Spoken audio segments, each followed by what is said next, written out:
أعوذ بالله من الشيطان الرجيم.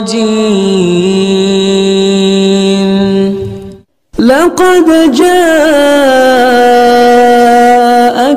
رسول من أنفسكم عزيز عليه ما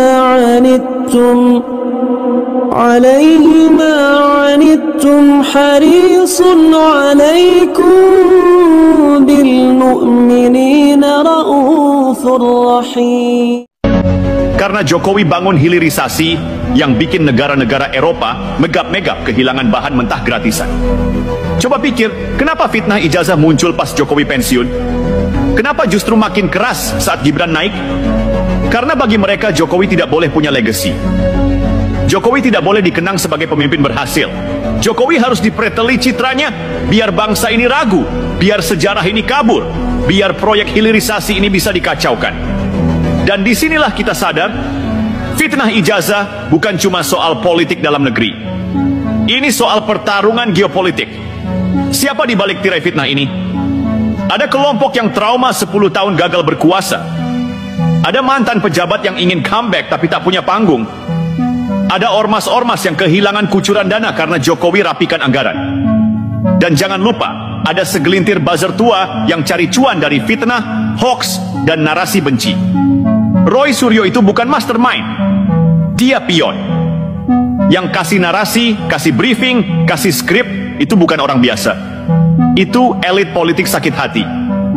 Yang tak rela kekuasaan berpindah ke generasi baru, ke tangan Gibran yang masih segar dan dicintai publik muda. Kenapa harus waspada? Karena mereka akan terus menyerang.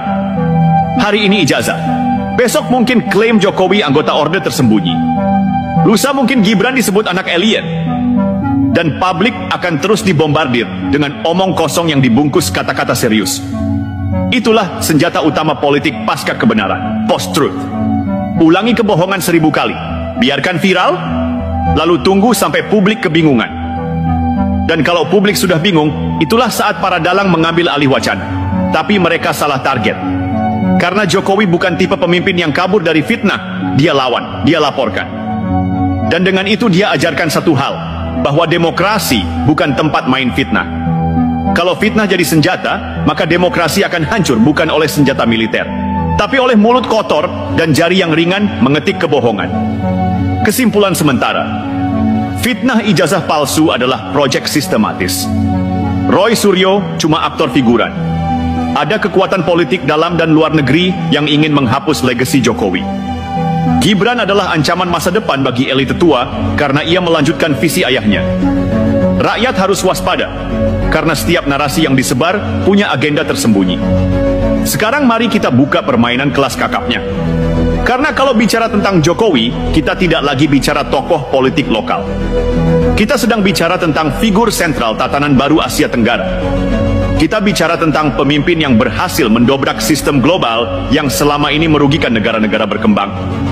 Dan itulah masalahnya, karena sejak Jokowi memulai hilirisasi, menolak Freeport sepenuhnya dikuasai asing, menantang mafia migas, hingga menciptakan poros kerjasama global yang tidak sepenuhnya tunduk pada Barat. Saat itulah tanda merah ditempel di dahinya.